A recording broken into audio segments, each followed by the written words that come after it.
लेकिन सर, जब बात करते हैं वापडा की, बिजली के बिलों की, ये जो यूनिट्स हैं और यूनिट्स पर कुछ मैं कह सकती हूँ कोई ट्विस्ट है, 200 यूनिट्स अगर ऊपर हो जाएं तो क्या हकीकत क्या माजरा है ये? अच्छा, लेस्को की ना बड़ी कहानियां हैं। लेस्को जाहिर बात है काम तो कर रहा होता है, किदारा है, और उसमें जो है बिजली चोरी भी पकड़ना है, जी। उसमें जो है ना लोगों को रिलीफ भी देना है। ये तो खैर एक हुकूमती पॉलिसी, एक टैरिफ है, वो तो पहले भी हुआ था, पहले शायद 300 से ऊपर था। तो वो अब ये होता ये है कि 200 से ऊपर जो है, अगर यूनिट आप 201 होता है तो वो हजारों रुपया बिल में इजाफा हो जाता है।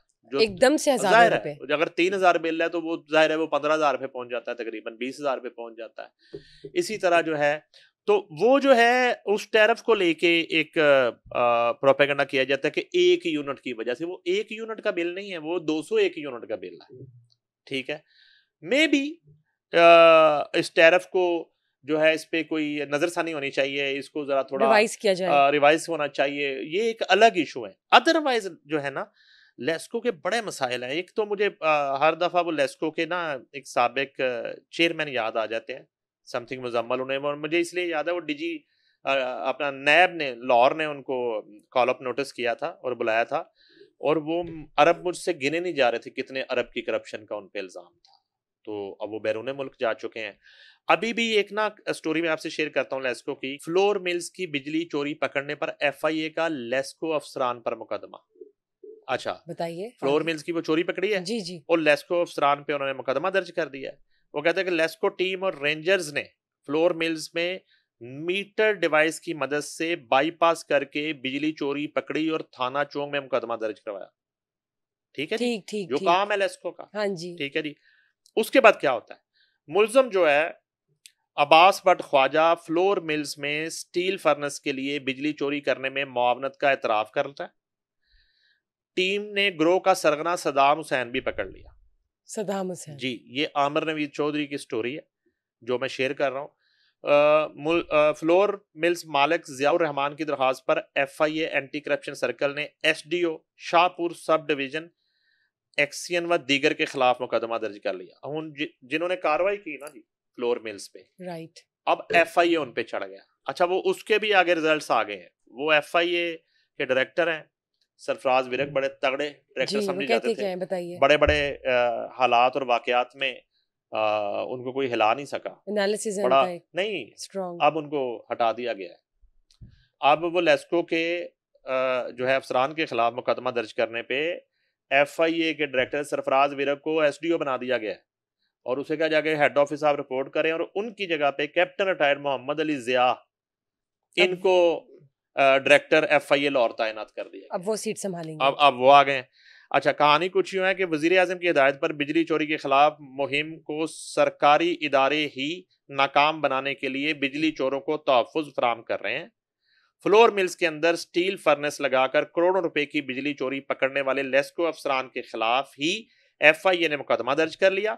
बिजली चोरी के मुकदमे में मुद्दई को एफआईए ने मुल्जमान में शामिल कर लिया, यानी कि मुद्दई को ही मुल्जम बना दिया। जी जी। मैं आपसे ना एक मर्डर भी डिस्कस करूंगा, जिसमें जो एक बेटा कातिल है और जो मुद्दई बेटा है उसको 109 में मुल्जम बना दिया गया मुद्दई को ही ताकि मुलजिम वो बना कंप्रोमाइज दिया। कर ले। ठीक ठीक है, ठीक। यहां भी कुछ कहानी इसी तरह की लग रही है। अच्छा, उसको मुल्जमान में शामिल कर लिया गया। लेस्को इंजीनियर्स ने बिजली चोरों और अहम इदारे के अफसरान के गठजोड़ के सबूत वजीर आजम और मुक्तदर हलकों को पेश करने का अंदिया दिया है।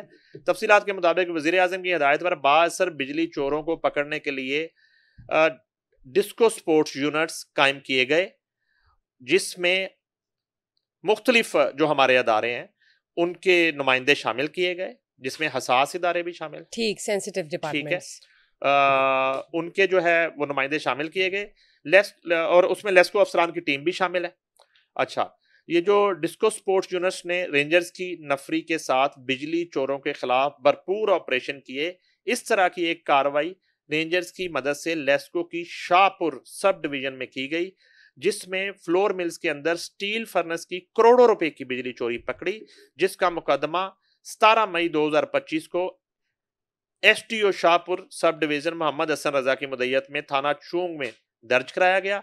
एफआईआर के मुताबिक वो आगे सारी डिटेल है कि इसमें जो है ना बनाम ज़ियाउर रहमान ख्वाजा को चेक किया गया, मालूम हुआ कि मीटर सॉफ्टवेयर डिवाइस की मदद से बाईपास करके बिजली चोरी कर रहा है। अच्छा, ये सारा जो होने के बाद ना मुझे का खेज बात ये है कि एफआईए जो है वो इन पे वो मुकदमा दर्ज कर देती इन मुलजमान पे। मुद्दई मुलजिम। वो कहानी बनाई होगी उन्होंने कि वो कोई चादर चार दीवारी और पता नहीं क्या क्या कहानी बन जाती है, जैसे आप वो कहानी बना के और वो मुकदमा दर्ज किया। और उसके बाद जो है ना वो लेस्को जो इंजीनियर्स हैं और जिन अफसरान के खिलाफ मुकदमा दर्ज किया वो सरापा एहतजाज हैं और उन्होंने एहतजाज शुरू कर दिया है। और इतला ये है कि आज की तारीख में भी लेस्को के दफ्तर के बाहर सॉरी एफआईए के दफ्तर के बाहर वो एहतजाज कर रहे हैं उन अफसरान के खिलाफ जिन्होंने ये मुकदमा दर्ज किया है। तो इस तरह का एक जो चोरी जब पकड़ी जाती है, जैसे मैंने आपको बताया था कि एक पॉलिटिकल रहनुमा है, उनकी एक फैक्ट्री है लाहौर में, तो कुछ दिन पहले हम कुछ अर्सा पहले हमने सुना कि वो बिजली चोरी पकड़ी गई और 60 करोड़ रुपए का बिल जो है वो उनको डाला गया जो जो उन्होंने चोरी की है। अच्छा, उसके बाद उनकी फैक्ट्री स्टिल चल रही है और हराम है, जाके चेक कर लें कि उन्होंने 60 रुपए भी जमा करवाए यानी होंगे। चोरी और सीना जोरी। एग्जैक्टली तो ये सारी कहानी है। बाकी जो है वो यूनिट वाली बात, वो मेरा ख्याल है हुकूमत को थोड़ा सा उस पर गौर करना चाहिए कि टैरिफ जो है वो कोई गरीब दोस्त टैरिफ अगर बन जाए तो ज्यादा बेहतर। बिल्कुल, ताकि अवाम को कुछ रिलीफ मिले, कुछ बिल्कुल। सुकून में आए अवाम। सर जब बात करते हैं सरदार जी 3 हम्म। जो पाकिस्तान में भी एक्सक्लूसिवली रिलीज हुई है, सर इसके हवाले से अपडेट्स क्या हैं? कितना बिजनेस कर लिया, क्या वो रिस्पॉन्स है? देखें, वो इंडिया में तो वो रिलीज नहीं हुई वहां पे, तो हालांकि इंडिया में अब सूरत हाल ये है कि मेरी इतला थी कि कुछ अकाउंट्स जो हैं पाकिस्तानी सेलिब्रिटीज के वो खुलना शुरू हो गए, ये भी इतला मिली थी। ठीक ठीक। और अब जो है वहाँ पे पाकिस्तानी कंटेंट जो है वो देखा जाने लगा है। अच्छा, पहले भी रुका कोई नहीं था, वीपीएन के जरिए और मुख्तलिफ प्रॉक्सीज के जरिए वो लोग देख ही रहे होते थे देखने वाले जिन्होंने देख देखना रहे थे, होता हाँ था। जी। तो अब ये है कि पाकिस्तानी ड्रामा और इस तरह का कंटेंट जो है वो दोबारा वहाँ पे देखा जा रहा है। सरदार जी 3 को अलबत्ता बददस्तूर जो है वो इजाज़त नहीं मिली इंडिया में रिलीज़ की, मगर ये है कि पाकिस्तान में जो है आप कह सकती हैं कि इस दौरानिए में एक अंधों में काना राजा वाली बात है कि अभी बिल्कुल। कोई बड़ी फिल्म ही नहीं थी, राइट। ठीक है ना जी। और पाकिस्तानी जो फ़िल्में थी वो ईद पे लगी, वो 1 वीक 10 दिन का वो सारा सीन होता है। चाहे जाए कि कोई बहुत ही ज़बरदस्त कंटेंट ना आ जाए और लोग बार-बार उसे देखना शुरू कंटिन्यूअस कर दें। सीरीज पे चलती रहे। और उसके बाद ये है कि बची-खुची जो सिनेमा इंडस्ट्री है, अब उसको थोड़ा-सा सहारा ये मिला है कि फॉरेन पॉलिसी के तहत जो मूवीज़ आती हैं, जो जिसमें इंडियन लोग भी हैं और पाकिस्तानी भी हैं, ठीक है, दुबई से इसका एक सर्टिफ़िकेट बनता है मिक्स और कोलैबोरेशन। इसको फॉरेन पॉलिसी फॉरेन मूवी करके पाकिस्तान में राइट। रिलीज़ की इजाज़त है। नाइस। तो ये सरदार जी 3 उसी पॉलिसी के तहत यहाँ पे रिलीज़ हुई रिलीज है। हुई है। अच्छा, यहाँ पे दीगर फ़िल्मों की निस्बत बहुत अच्छा बिज़नेस अब तक किया है और इसी तरह ओवरसीज़ में उसका बिज़नेस जो है वो बहुत ज़बरदस्त है और मेरी इत्तला के मुताबिक ये मिला के अब तक वो कोई 40 करोड़ से ऊपर का बिज़नेस जो है वो जबरदस्त। कर चुकी होगी। क्या बात